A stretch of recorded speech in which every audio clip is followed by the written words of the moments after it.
Hello, everyone. Thank you for joining us today. I'm really excited to share the story of Alejandro Banda and Carniceria Maribel today. I, not being a Chicago native, moved into Pilsen area, and I found out like this was the spot to go to for the carnitas tacos. And ever since I started at WBC and ChiBizHub, I just wanted to share this story. Kendra and I, like Kendra knows, I talk about him all the time. I talk about Carniceria Vero. And so I just want to share this story. Alejandro is just 27 years old and just 2 years ago kind of took over the business for the family. And I want to make sure that everyone here, we're with COVID-19, the pandemic, and just, our small business owners and entrepreneurs are really looking for these stories of like, how can we keep these businesses going? How can we support each other? And I feel like Alejandro is the epitome of that. And I want to make sure, to highlight that throughout this interview. So welcome, Alejandro. Kendra and I are really excited to have you here today. Thank you for having me. So to kick us off, Alejandro, please share with us, your story, your entrepreneurial journey and that of your families, especially after 30 years of business. We know you took ownership, like I said, over just 2 years ago. Tell us a little bit about what the transition was like and who influenced you through your entrepreneurial journey. Who supports you right now? So the transition is still ongoing. This year was supposed to be the first year, the paperwork, everything was going to get transferred over. It's been in the talks in the family for now, I want to say 2 years. But to be completely honest with you, it's been a very rough transition at first. I got to say that I was very humbled, coming in from having been around the store to actually having to deal with everything that comes with it. Nonetheless, I've had a lot of support. The employees that work here have helped me a lot. Family, all my family's, uncles, cousins of mine have been involved in the business since before I was born, actually. So they have a lot of expertise there that was able to help me through all this. My grandmother was the owner and still is technically. And my uncle, who, if you don't see me there, he's usually around, Miguel, he's helped me through it all. I mean, he's seen it all. He's been there from the start. So with that type of support system, I mean, it really puts me in a position to thrive. So I'm very thankful for that. Wow, that's phenomenal. Being able to have a supportive network is critical, being a small business owner. So that actually takes us to our next question, Alejandro. So talk to us a little bit about, Jasmine, like she said, she's always talking about everything that you're doing in the Pilsen community. She always talks about your business establishment. And so being such a popular establishment in Pilsen, now you have to navigate reopening guidelines, COVID-19, and I'm sure some staffing challenges because of those things. So can you just really share with us, how have you stayed focused during all of this that has taken place? It took me back, I think, to year one. I was lost, I said it was a very humbling experience. It was a new experience for me. And I think the last several months, obviously, since this has been going on since March, April, was a little overwhelming. I'll be honest with you. It was a little overwhelming for me, trying to navigate all these issues, from trying to source products, such as things that we were already sourcing that all of a sudden became very scarce, such as gloves for my employees in the back that are out cutting meat, face masks. Those were very tough to come at, to get at first.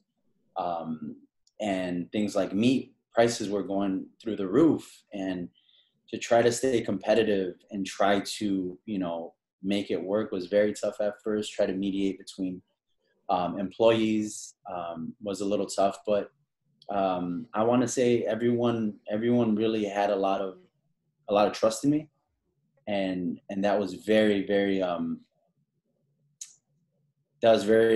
comforting to see and feel, both from my family, both from employees, both from and from customers as well.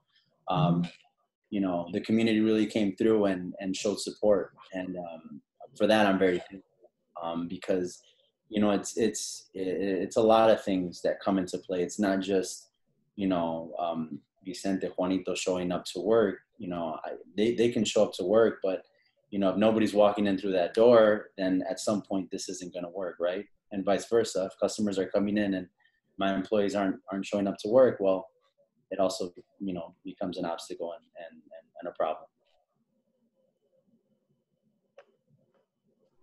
Thank you for that, Alejandro. And you mentioned a lot. I kind of want to pivot a little bit. You mentioned on how the community has really kind of circled around and ensuring that you still have customers going through.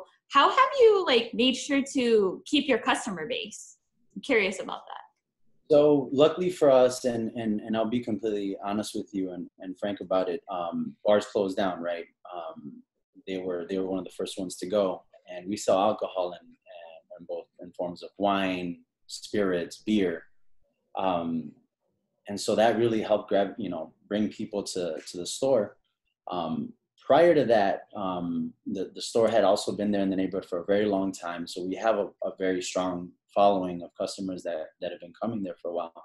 Selena Mural also helped bring attention to the store, but it really was, I want to say, it was just we were just in a very lucky spot.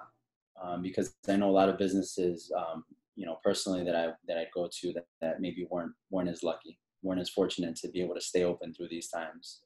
For that, I'm thankful for the community coming and rallying behind our back and continuing to come and support, in any way, shape, or form, whether it be coming in for, some tacos or coming in for a 6-pack or just some chips, some milk, eggs, things like that. Those are things that obviously keep us in business and continue to keep us here. I think you're being modest for sure, but I have to share with everyone, just when you go into Carniceria Maribel, you literally feel like treating like a cousin or a brother, and you're like, oh, like I want to say hi to you and not just get my food, right? So I think that's definitely something to consider. I think we Sorry, go ahead. No, it's okay. I think we might have lost her. Oh, you're good. Keep going. What were you going to say? So I want to say that growing up in the business, and I don't know I know at some point we're going to touch on this, but growing up in it, it was it's very embedded in my DNA and in my family's DNA that, we're here because of customers. So for me, it's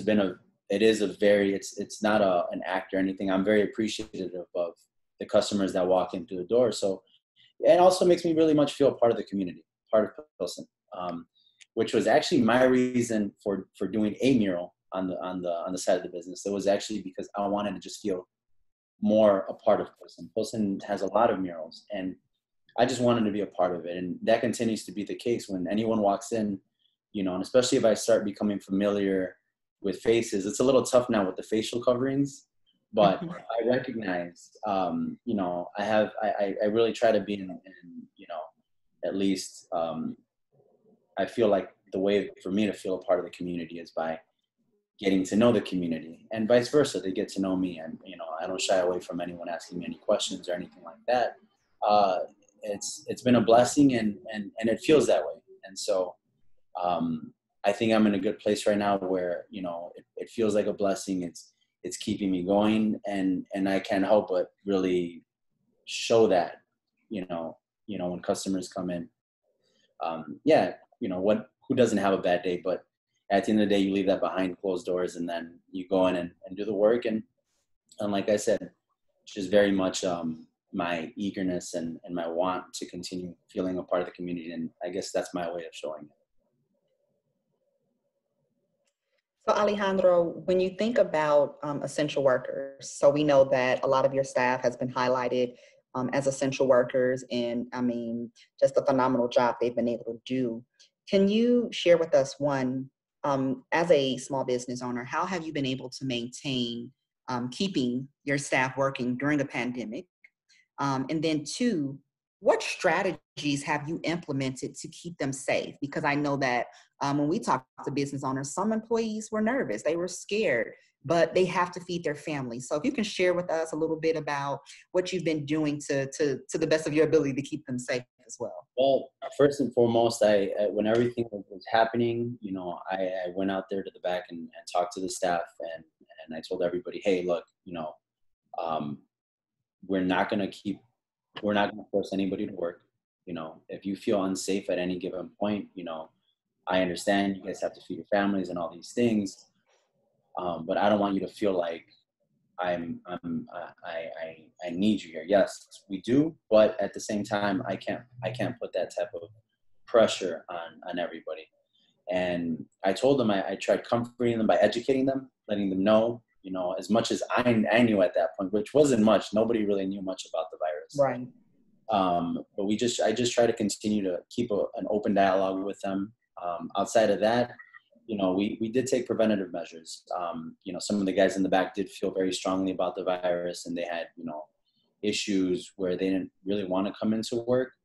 And I tried to work with them, and we ended up putting like this plastic over one of the counters, which they mediate and take orders from with customers. And so that created, a barrier and a little bit of safety for them. Outside of that, we just continue to clean, sanitize as often as we can. If I tell them, if you're not, if there's nothing to do, we have plenty of disinfectant solution, go around and do everybody, a favor by doing so. Outside of that, we've also contracted a third-party company that comes in, and it's with this machine, and it puts this, like, I want to say like a gas inside the building, and it'll completely kill that virus. And so we've done things like that. Outside of that, gloves, masks at all times, masks especially.